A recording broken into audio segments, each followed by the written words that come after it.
Hi, and welcome again to What's the Damage, companion show to the incredibly well-known and popular real play D&D show Roll for Damage, except no substitute. Last time on Roll for Damage, our heroes got 10 whole seconds to breathe after the harrowing events in the ruins of madness. They accepted a bit of hospitality in a very fancy, one might even say majestic mansion. They had a chance to both lick their wounds and plan their next moves. There's a lot on their plates at the moment, but fate and the plot wait for no man. Onward they've set, marching towards their destiny. And their destiny might be getting eaten by a giant bird. We'll be talking about all of that right now. As always, stick around after the stream resources. I'm your host, Truth Venson, and this is What's the Damage?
Hey, welcome back. Joining me today are two of our wonderful players. We've got Tick, who plays Sinric, Hello. one of our lovely Shields of Twilight, and we've got Jake, who plays Oriana, our beautiful, talented question mark bard. Okay. All right. Yeah, I know this. I'm sorry, Jake. It's become a bit. We can't not. Anyway, so welcome, guys. Everyone is alive, but there is a broken chain. And when we left off, you were all getting chased by a big old bird. What's the damage, folks? Birds are stupid. I think Oriana might disagree with that. The only good big bird is yellow and in New York. That's what the damage is. Is that where Sesame Street is canonically? New York? I think so, isn't it?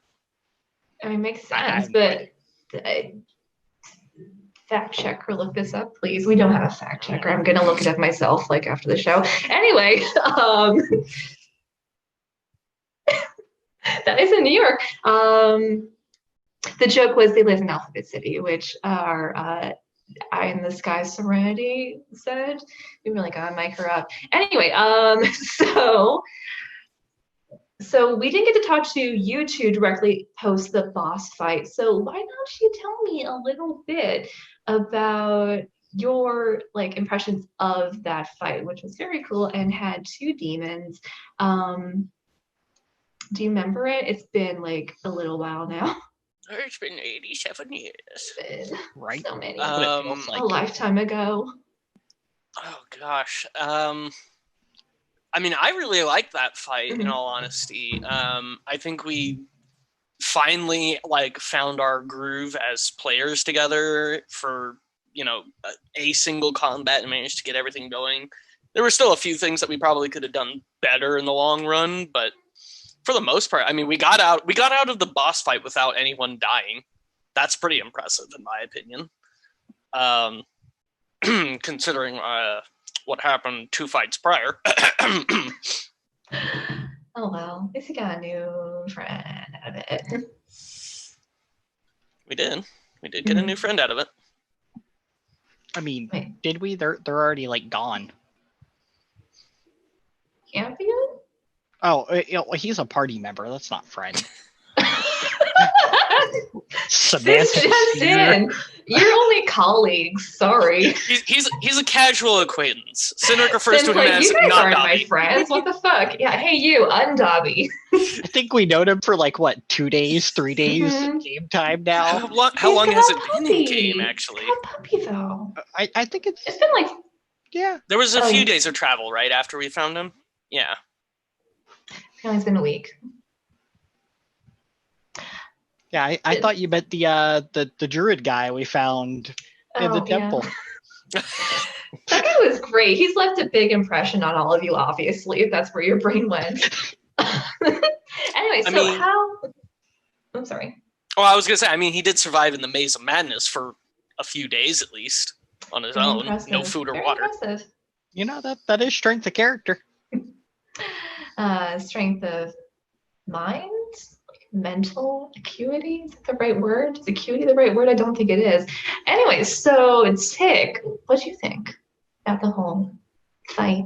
We got to kill some demons, so it was all good. I Did. mean, you know, it was actually a decent fight because most of us did kind of come together and kind of synergize and as a unit, and not just like, okay, do this, okay, go do that, okay, do that. We all just kind of had almost like a centralized goal, even though that goal was pretty much not die.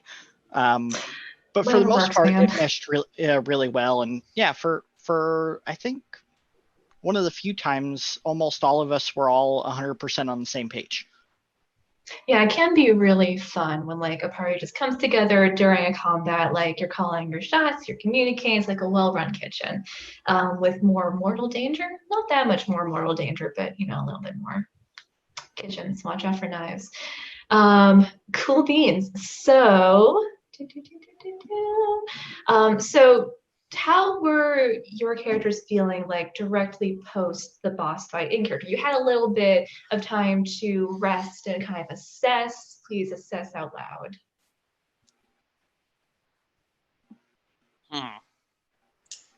I think Oriana was a little too distracted by just the fact that she wasn't dead. If that makes any sense. Sure. Just kind of the fact that they got out of there with, alive and dealing with this super strong demon that she's never even heard of or seen anything like before. It kind of really didn't hit her, I think, until probably she was in the mansion that, oh yeah, we technically lost because the chain was broken. Success. Success, but at a cost. Sure, let's go with that. But yeah, I think she was just too happy that, we didn't die, I think, which is kind of a weird thing to say after going through something like that. But, she fully expected that somebody was going to die. Not dying is good, and you have experienced character death in recent memory, so. I mean, technically, you did die. Only for a second. Well, yeah, only for a second. Quinn's going to answer that question someday. I don't think you will, man. But so actually, yeah, let's talk about that. Oriana did die briefly. Yes. Death by goo. Just puddings. The worst kind of me and puddings, man. Me and puddings. Me as a player in puddings. I can see our DM's face. Just. Hey, it's pretty neutral, actually.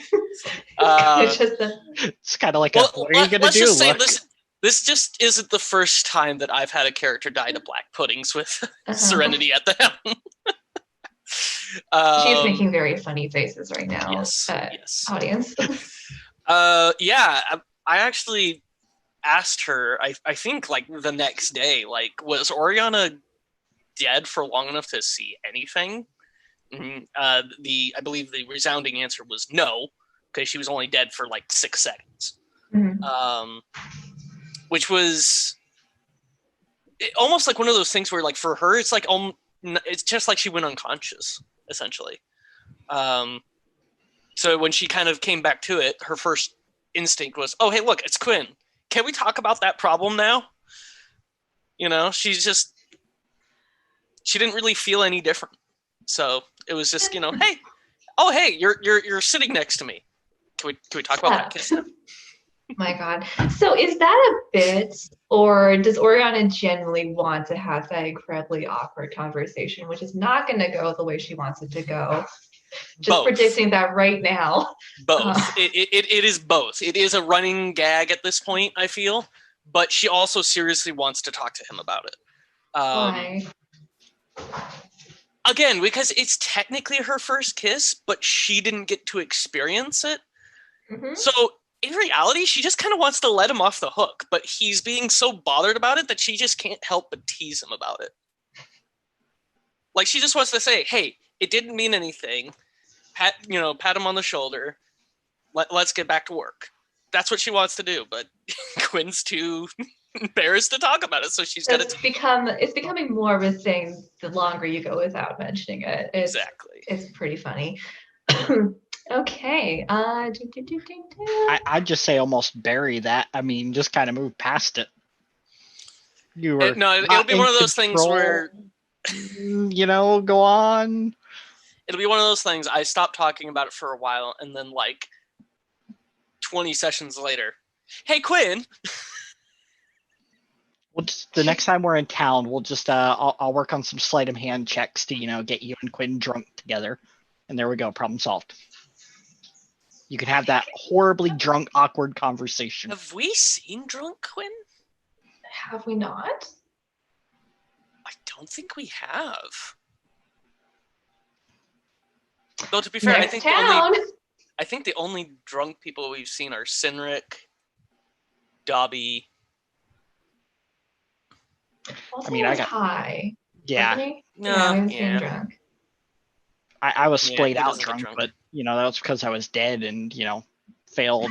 Yeah. Speaking of Sinric's drinking problem, it was very funny to try to see him trying to smuggle alcohol out of the Majestic Mansion. You gotta take advantage to stock up supplies when you can. Right? Just refill the flask. Yeah. It's not like I was trying to take handfuls of stuff out. Plus, you got to test the boundaries of what things can do. A true scientific mind. Never really seen this mansion before. It was a pretty cool mansion. I mean, we might have heard the phrase "everything we take with us will, disappear," but did that really register with everything going on? Probably not. Who knows? Yeah, so I kind of want to talk not about anything specifically from the episode, but I want to kind of check in with both your characters, since this is kind of the end of what I'd call the first major arc, the first major overarching arc of the campaign, with the chain broken and you guys moving on along with a greater understanding of what's going on, a lot of cool new powers, a lot of cool new friends. Can you trace for me the character development of your character from point beginning to point now, starting with Tick? I have to say I'm just as a character just on the verge of starting to have a character development after. Yeah, we're not quite at your backstory yet, but it's coming. Because after all this time, I can't really say I've bonded with any of the group members as far as what's going on. I mean, I know I've tried talking to Oriana some in one of the city, but that was more a one-off because, it felt like she needed it. Not exactly the kind of person to shy away from, a helping situation. Mm-hmm. If that helping situation is not going to get me killed, and, trying to cheer someone up in a bar doesn't seem like that situation. Yeah, I know I was joking earlier about Cindric being you're all just work friends. But that's kind of been his attitude towards the party, I think. Yeah, and I think that has a lot to do with the backstory of trying to keep everyone at distance and keeping everyone at bay. And, I don't want to get to know you because inevitably you're either going to die or leave, and I don't want to deal with it. You know what? That's been true so far. Yeah. I mean, Hey. but now there's things to think about on the horizon, and hopefully that does lead to different developments. Mm-hmm. And we did get that little sprinkle of backstory with Sinrik's conversation with Liz. I'm actually really excited to see what Sinrik's deal is, to have that be explored in the narrative, because he's such, would you call him private? Kind of, I'm trying to think of a word which means closed off, but isn't like negative. He's just kind of put together. Definitely not private, but no one has asked him personal questions. He doesn't not someone to divulge out. information if you don't have to. I mean, plus it's from a time you really don't want to think about, so why do you want to keep going into it? Fair. Cool beans. Anyway, Jake, I know you're dying to talk about this. Oh gosh. It's weird because we've only really gotten hints at Oriana's backstory so far, but I feel like she's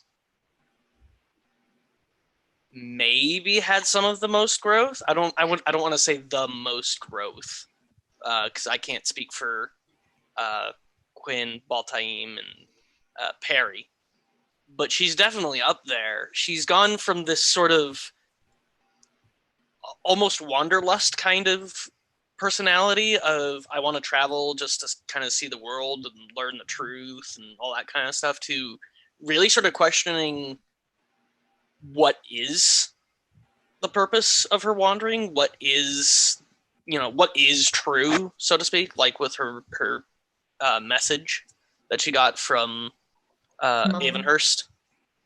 Well, that too. So she's really started to focus on sort of unraveling mysteries, essentially. She wants to learn more about the arcane. She wants to understand her magic better. She wants figure out the truth behind her homeland, because her perception and the reality and other people's perceptions are not matching up with anything. So she feels like she's getting all this information, all these different versions of the same story, and she wants to try and figure out, well, where is it? What does it all mean? And then to top it all off, she finally learns how to use sending, and she calls her mom, and her mom basically has no reaction to a voice being projected into her head. I mean, people are aware the sending's a thing, aren't they? Yes, but to kind of lift back the curtain a little bit, Oriana didn't realize her mom was a mage, at least not in any different like than tieflings and their natural magics. That's like the limit that she thought her mom was capable of, because her mom never showed her magic. She didn't learn anything from her mom. Yeah. Except, music maybe, but. I read somewhere that the most disturbing part of becoming an adult is realizing that your parents are people with their own lives that you don't know about. So I think that's kind of Oriana's, a bit of Oriana's character arc. She's growing up. Yeah. Oriana realizing her mom may or may not be a mage of some description is a little unsettling for her. I'm sure it'll get more unsettling before we're done. Cool.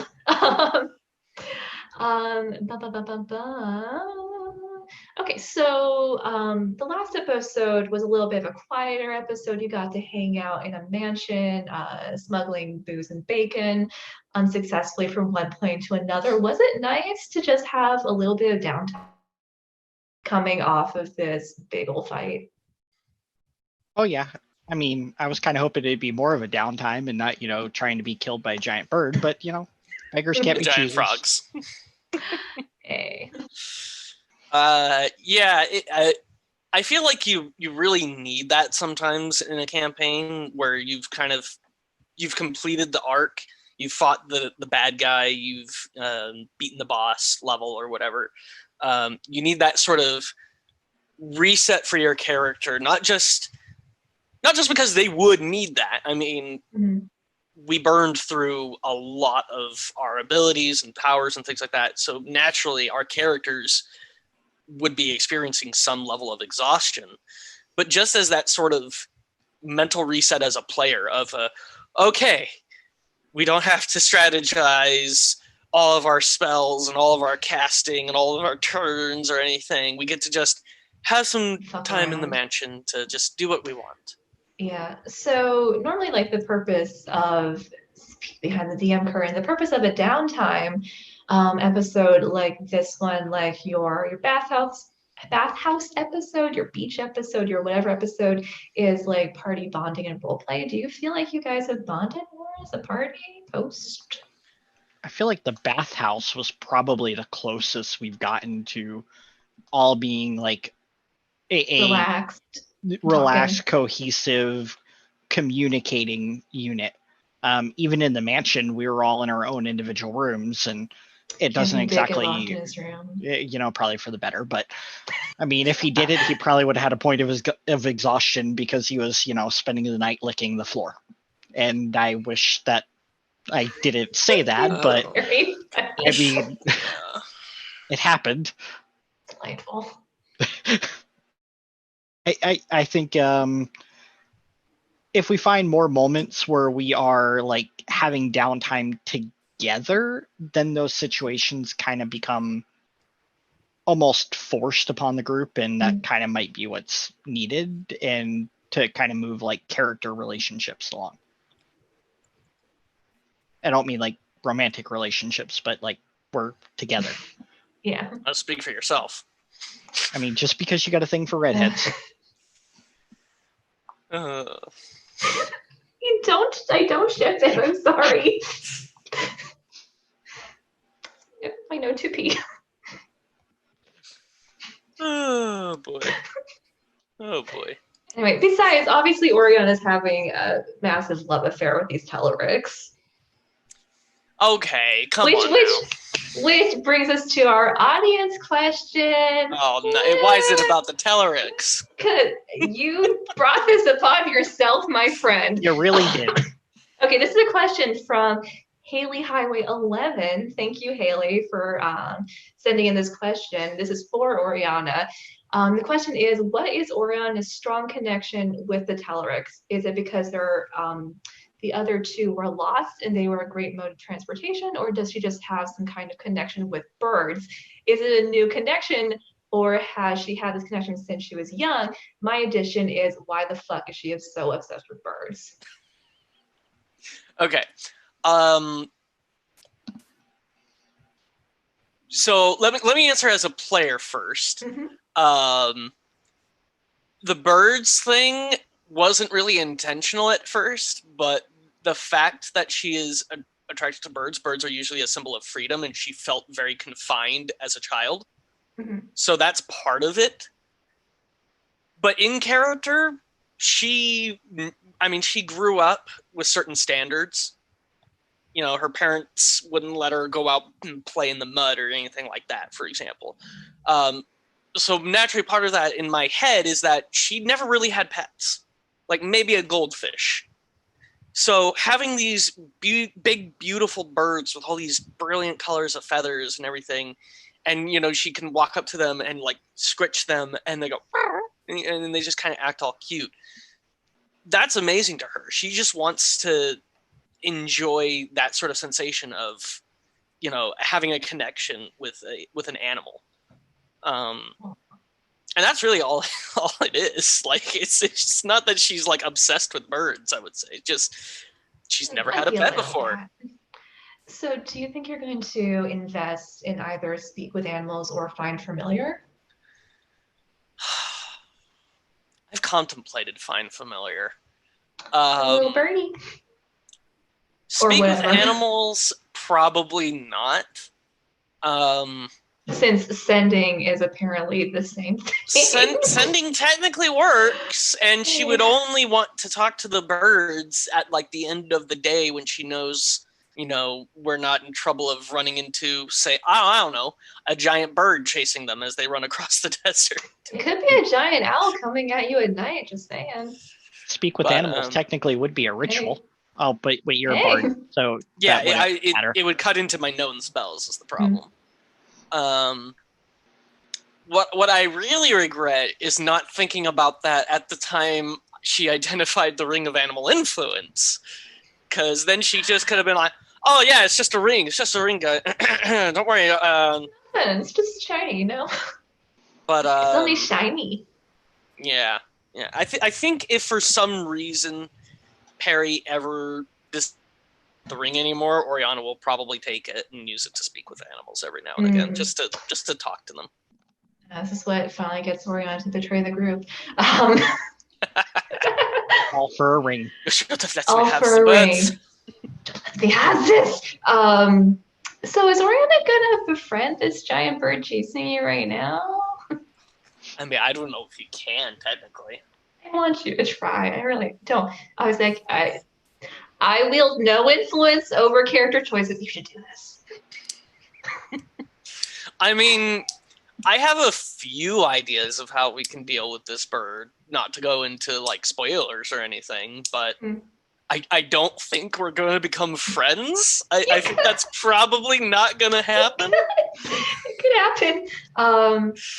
Anyway, actually, speaking of the birdie, I thought it was really clever when you guys like tossed out the leg that Sinric had gotten. Like that was a genuinely good idea, and I was disappointed that it didn't seem to work. I think you should have got a persuasion roll for that. Anyway, it worked somewhat. It works now somewhat. Now it's got a leg now and a talon. Yeah, now it's only got the one claw, so it can only do one claw attack maybe.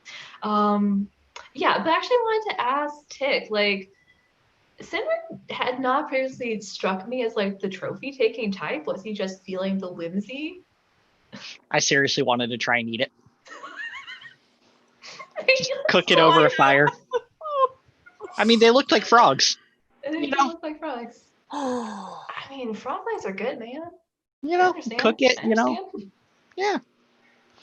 But hey, it all worked out that I grabbed it. It actually played a good role.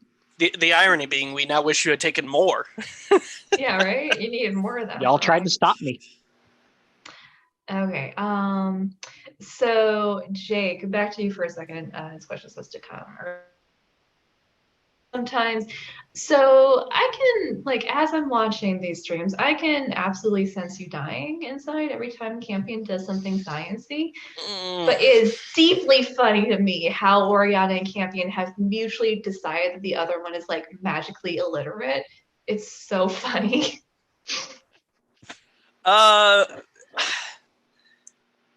It is quite odd that our characters are a little bit similar, but polar opposites at the same time. I think that's probably because Jay plays Campion more like a scientist than a caster. So for Oriana, it comes across less as he's using arcane methods and more of he just is very inventive, which is kind of the idea behind the Artificer class. It's, what if you could cast spells without using magic kind of thing. Yeah. But it is kind of weird that Campion, in my opinion at least, that Campion has sort of developed this idea that Oriana doesn't understand magic. Because it's partially true. Her magic is not a learned ability necessarily. It's not intelligence based. It's her influencing. If you go by like the standard bard trope of they use their personality to affect the world around them, kind of. But don't bards are a book learning class, though, aren't they? Kind of, because you have colleges of bards that kind of gives an academic bent. Yeah, they are charisma class, mostly in the performance, but like DM said. But I play Oriana more like she has studied the magic and has adapted it using her bardic magic into songs. So, like, for example, she saw Quinn cast Sending. So when she got the chance to take new spells, she worked out how she could do that. Same with when she took Eldritch. Mom, it's been a while. Oh my God! Should be canon from now on. I'm sorry, I ran away. I have a lot to tell you. Yeah. Oh my God! Sing your sendings. If I had any sort of talent, I totally would. But it was the same sort of thing with her magical secrets when she got that at the last level up, I think. Mhm. She took Eldritch Blast because she's seen Baltaim use it and sees how it's a useful attack spell that she can use at range, so she doesn't have to be close because she's super squishy. So she adapted it into, her magic and managed to use it. Mhm. So I play her more like a book learning kind of caster, but at the same time, it's more through her performance. It's her using her music to influence the world, to benefit her in a way. That's at least how I see it practically, at least. Neat. And Cindric just hits stuff good. I'm like a yo-yo. I mean, but you do hit stuff The real magnificent good. yo-yo. And then I get hit, and then I go down. And then I bring you go back down up and you up. hit Yeah, again. yeah. I'm a tub bumping song. It's great fun for everybody. Okay, awesome. So we're going to move on to our topic for the day, which is kind of, I don't know, it's a little bit of a complicated topic. I couldn't think of like one sentence to describe it, so I'm gonna try. This is about cheating, but not really. So most people do consider like 5e to be a mechanical improvement, made like D&D both easier to understand, easier to play, easier to get into, more flexible, blah, blah, blah. But sometimes mechanics just don't allow you to do the stuff you think would be cool. So now today's topic, homebrewing, which is one solution for this issue. It's more on the kind of in-game split-second rules edits that we make for the sake of plot. And that's as simple as I could get it. It's about bending the rules for the sake of the story, essentially. And this is a DM-focused, mostly DM-focused topic. I know you've both DM'd before, so that's why I wanted you guys. Randy was on last week, so I couldn't ask her. But when a player does this, it's cheating, to be clear. When the DM does it, it's okay. So the first question is, how do we feel with about the general concept of like some mild rules bending for the sake of fun? It depends on the extent. I mean, you have, what's kind of like alluded as the rule of cool when it comes to D&D. And I think if you get to a point where players feel like they want to do something that is within their realm of capabilities and even, succeed on making that roll and, oh, well, I'm sorry, but the rules don't state that, you can't do it. It does become disheartening in some cases. So, I mean, it's about a fair blend and when knowing, when to apply, like, for example, that rule of cool and when, to kind of bow more towards the rules. But, I mean, even to answer kind of like on the topic, if I remember correctly, the player's handbook, like one of the first things it says is that, the DM has the final say and that the rules are kind of like a guideline to mold the experience, not the end all definitive say. Yeah, also, sorry, there's like a giant bug in here. I'm trying to see if that's a bee or just a fly. Go away, go away, go away. Go away. Could be Okay, worse. go ahead, Jake. Go ahead. Could be a bat. I kind of feel the same way as Tick does, which is, that whole rule of cool always kind of applies to me. There are some instances where the rules just get in the way of the fun. If you're talking about like my go-to example for this is kind of the how would you like to kill this, or the how do you want to do this, or whatever the DM wants to call it. The moment where you get to do whatever the heck you want, despite the rules, because you've rolled enough damage to kill the monster. Technically, cutting off something's head probably should require some kind of skill check, but you've killed the monster. What does it matter? You can do what you want to it. Other instances, like Oriana's magic, for example. We've talked about it on in-game before, where her Eldritch Blast is made by strumming a chord. So what happens when she rolls a natural 1 on the Eldritch Blast? Oh, she, screws up the chord. Or she plays out of tune or something. I'd argue that's flavor, though. That's not rules bending. Okay, fair. I mean, Um, I'd kind of argue that's kind of on a similar line because I mean, even like when it specifies certain spells in the whatever that DM guide, it does kind of specify what the spell is and kind of give that description of it. It does, and I hate And that. you still are kind of changing it away from that, which I mean is less like a serious thing, but still kind of applies to that rule bending, I would say. Okay, yeah, I guess At that least in my counts. opinion. I mean, No, I think you're right. It's like very mild yeah, rules bending, but you are going directly against something that's in the it's book. on the border Yeah. of like a technicality, but let's put it this way: there are some purists out there who would say, "Oh, that's not how it works." Yeah, I've played with those people. They're very terrible.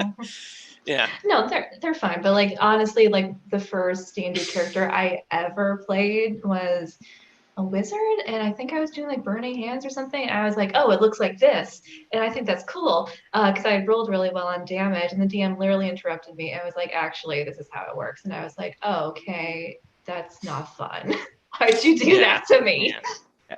I thought think of one of the. Sorry, Oh, go ahead. Okay.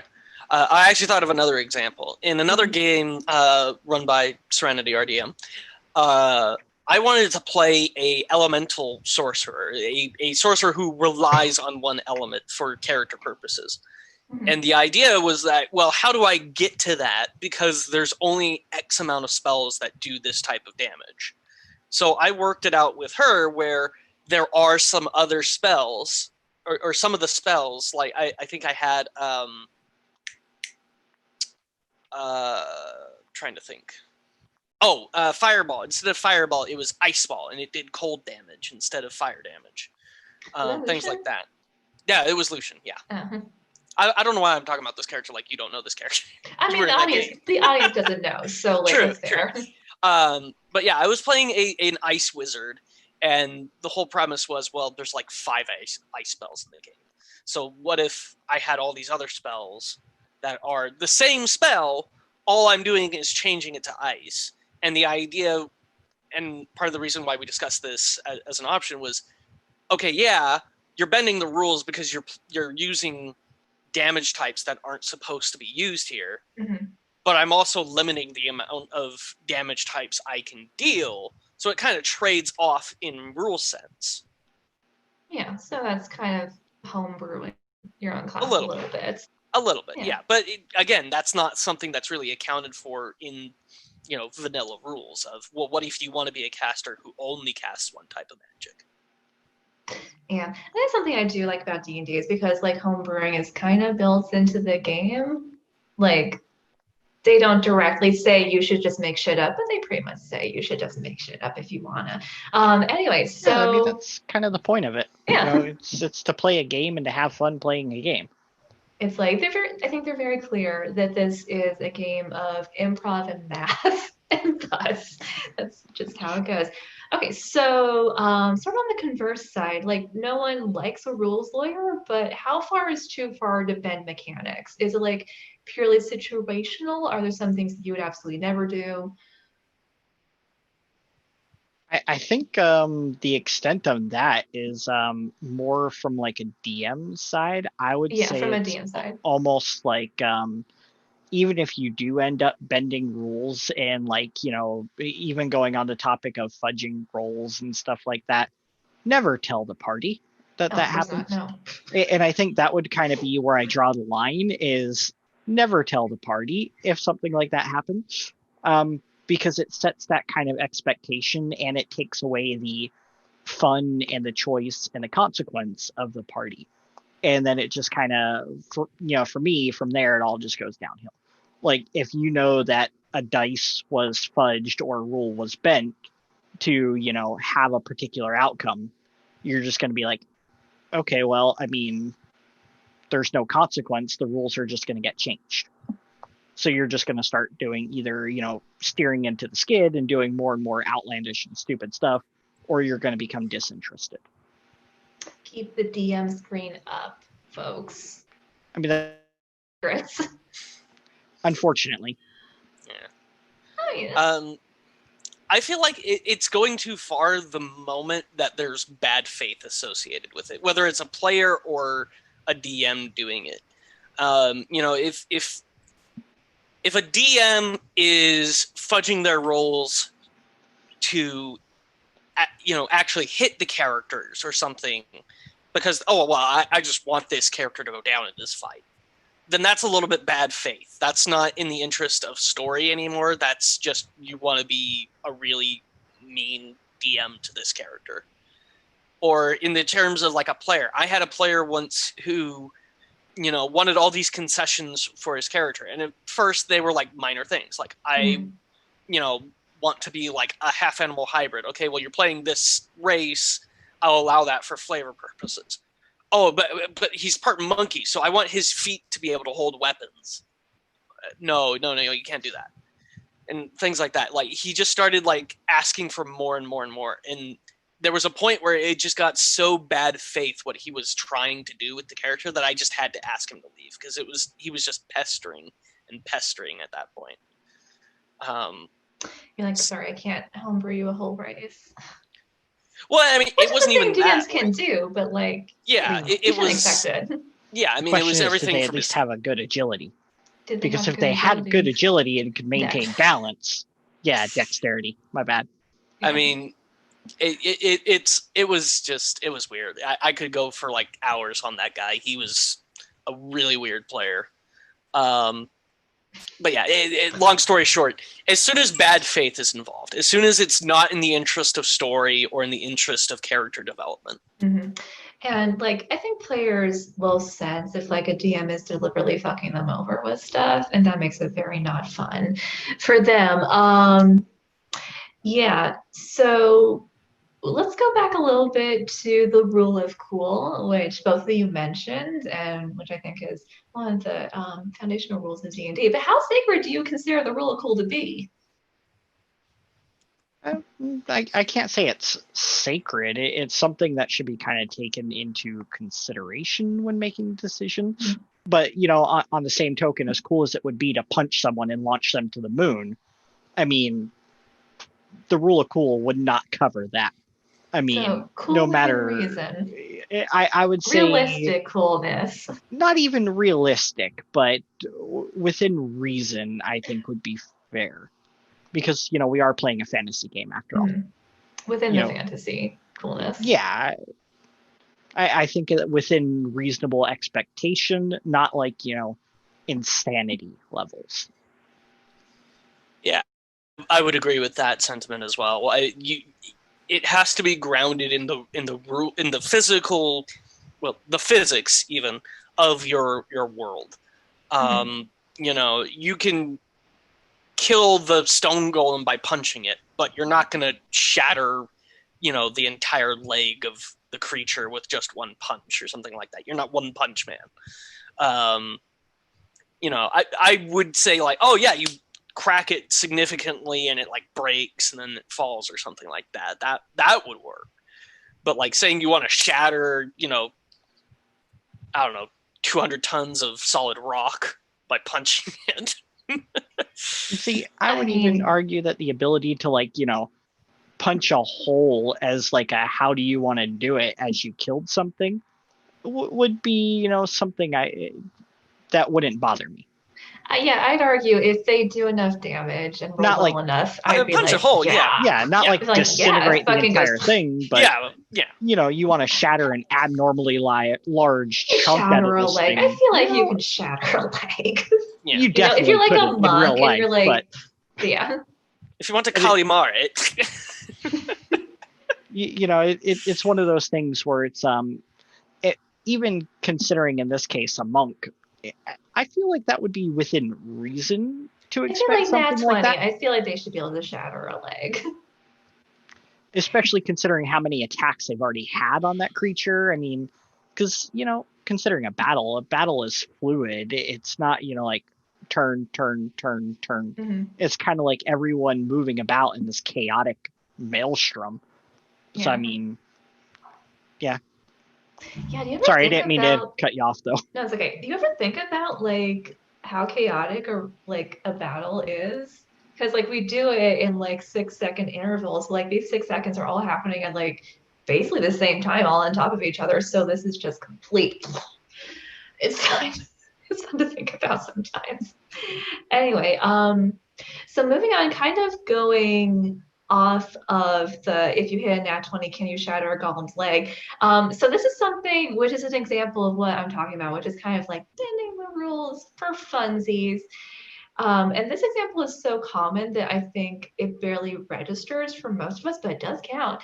And that's natural ones and 20s, which technically don't really do much outside of combat, but it's a widely adopted homebrew rule that if you like nat one on something, you do fuck it up, even if it's not in combat. If you nat 20, you do it super good, even if it's not in combat. So you get like a little bit extra, a little bit less. So do you guys as DMs like normally indulge in this? Do you think it makes it more fun? Is it too much to keep track of? I admit I do it, but I'm not 100% consistent. I don't think it was on this Discord, but I know Serenity has heard me a few times profess my hatred for critical failures, unless you're a halfling. And then in which Why case you deserve halflings? every critical failure you get. Why are you racist against halflings? Well, I'm not. They have natural lucky. That means they have to roll 2 1s in a row in order to get a natural 1. That is truly unlucky. Yeah, it's Yeah, really it's literally a 1 in For me, though, 400 chance. for me, it's that whole concept that it feels almost punishing to say, be in a combat, you're a ranger, you roll a nat 1 and your bowstring breaks. It feels almost, as a punishment to a player for something that's physically out of their control. And that's a viable argument. Oh, but sorry. Serenity, can you repeat that? I didn't hear it. She said, should we get a crit? Right. Okay. Well, I'm not saying we can't get a natural 1, but what I'm saying is by definition, the natural 1 is just an automatic failure. I mean, so yeah, no matter what your bonus is, it's an automatic failure. Even if, like a creature has 10 AC and you have a plus 11 bonus to hit, you roll a 1, it automatically misses. Whereas sorry. Oh, I was going to say part of like disabling your ability to take an action and locking your action for the next turn, I feel is just personally something that is against it. I would defend nat ones. Your opinion's valid. I respect you. But I'll defend them because, like, even if you're the best person in the world, like you're the best artist in the world, sometimes shit just happens. And I think a big part of D&D is the chaos factor. That's why we roll dice instead of just 100% narrating what happens. Oh yeah. Yeah, so sometimes stuff just happens and it's not necessarily your fault, and sometimes stuff goes really well and it's not necessarily your doing. So I don't know, I'm a fan of natural ones. I think they do fun shit sometimes, even if it's very inconvenient for the player. Sometimes really funny stuff happens because of natural ones. Sometimes really terrible stuff happens because of natural ones. Oh yeah, sometimes you just absolutely. break your bow. But then you add, as kind of Serenity was saying, then the other side of that is really great stuff happens because you get natural 20s. So I'm a fan of the chaos factor. So I'm a fan of the idea of natural 20s and natural 1s being instant success, instant failure kind of thing. But there's not always a with it. There are several times where if you roll a nat 1, it doesn't matter if you have a plus 12 to it and the DC was 10. You still fail it, which I'm fine with. I like the idea that there is that 1 in, or that like 5% chance that something you're supposed to be really good at just, something was wrong with it today. Your voice cracked while you were doing your performance check or something. Something along those lines. Your fault. Like a bat flies into your face and screws up your stealth. Exactly. Yeah. What I'm not an overly indulgent, I don't know what word I'm going for here. While I'm not overly a fan of the like hypercritical failures and hypercritical successes, that's kind of where I draw the line. Going back to like the bowstring thing, if you're talking like a level 2 character and your weapon breaks, rarely do you ever have like 2 bows on you at level 2. So if your bowstring breaks and there's no way to fix it, then you've just crippled one of your players for the rest of this combat because they rolled a natural 1. If you're saying your bowstring breaks, you have to take some time to fix it, and they have their action on their next turn, that I like. I like the idea of, oh, your bowstring snapped, oh, you got to really quickly set it, and then on their next turn they're ready. That I think is better. When you start nerfing a character because they got unlucky, that's a little too mean-spirited for me.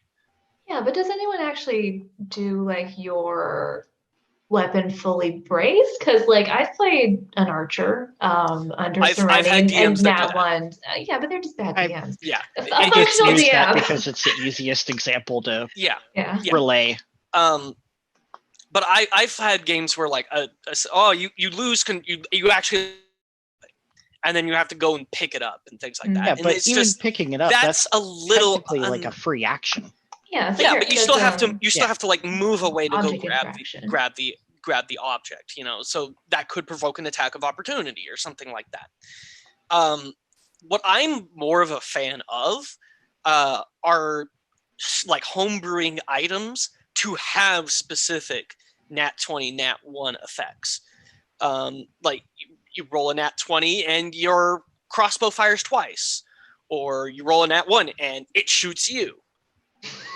Something like that. Like I think they do it. I think they do it in Critical Role, if I remember correctly. It's been a while. I haven't been watching, but you know, something along those lines where, hey, you have this neat item. It does extra stuff on a 20, but it also does negative stuff on a 1.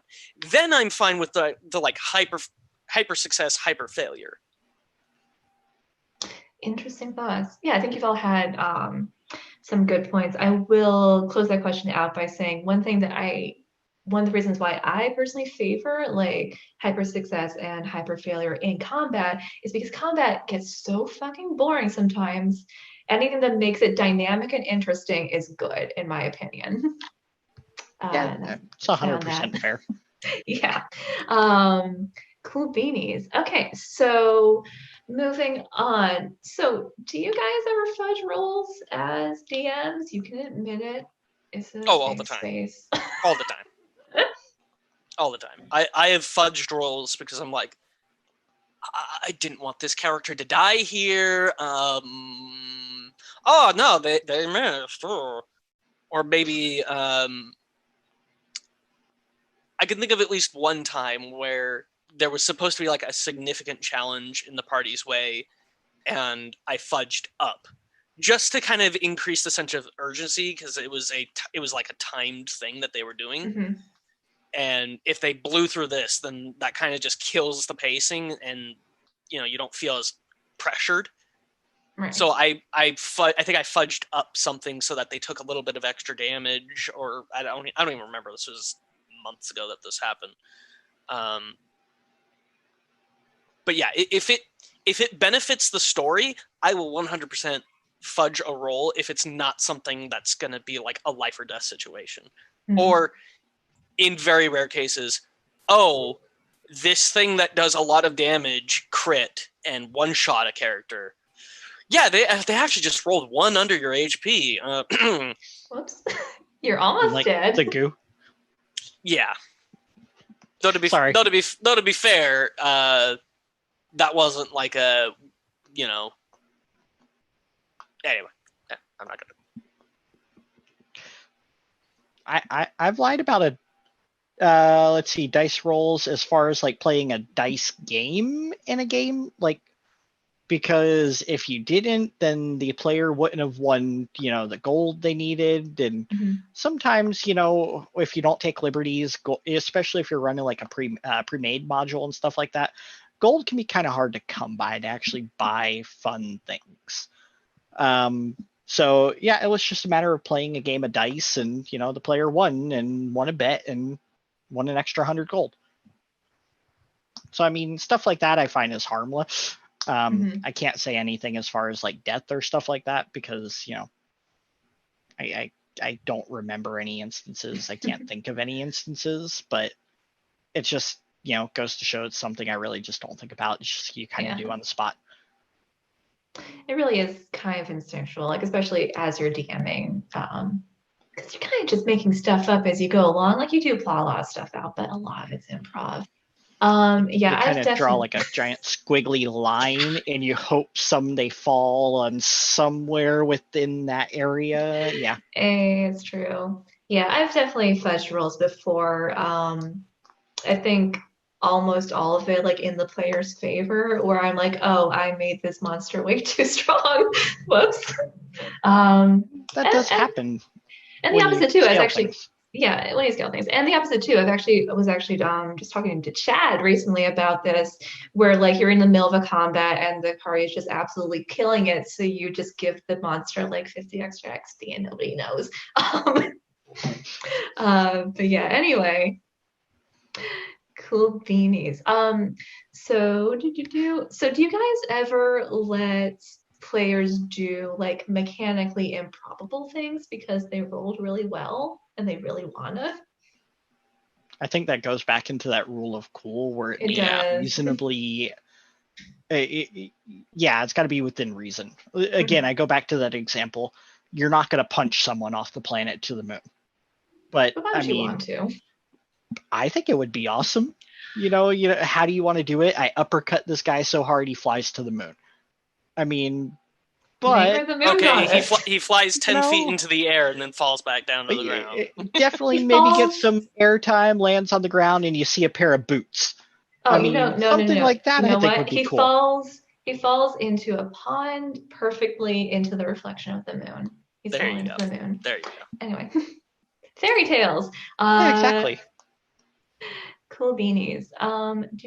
So do you ever guys ever like just kind of fuck with stuff to move the plot forward? Like it's kind of railroading, but is it okay sometimes? Is it always railroading? I think Sometimes you that just gets on really a. need to get people Um, kidnapped or moved to this area. I think that gets onto a whole new different topic. yeah. Yeah. It's kind of akin. I think I generally try to avoid directly railroading because that's a slippery slope into the DM takes over the game and the players don't get to decide anything anymore. But like if you have a bunch of downtime and players aren't like using it or doing anything, or they've decided to spend another 3 weeks in that desert city for no apparent reason, It's just nice there. then it's nice to kind of give them a sort of hey look at this, I got a plot hook, here for you, and just kind of tempt them to try and get the story going. That I don't see so much as railroading as more of just, hey, here's a plot hook, pull on it please, but if you Pretty don't, please. something might happen. It depends on your party. It's one of those for. I reference like the pre-made stuff a lot, but they're kind of designed to railroad people into a story and kind of designed with instances to force parties along.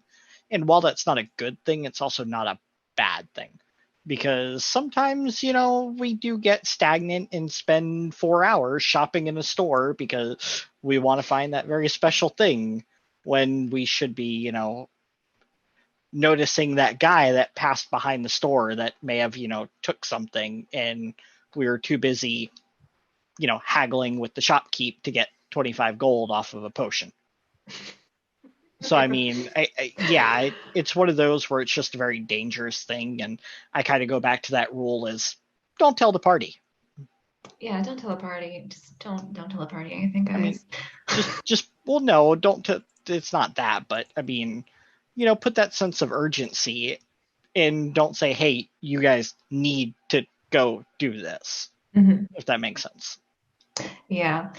Generally, I think like for major story beats, the all roads lead to Rome approach works best. Whereas like if you really need the players to get somewhere, you can figure out how to get them there.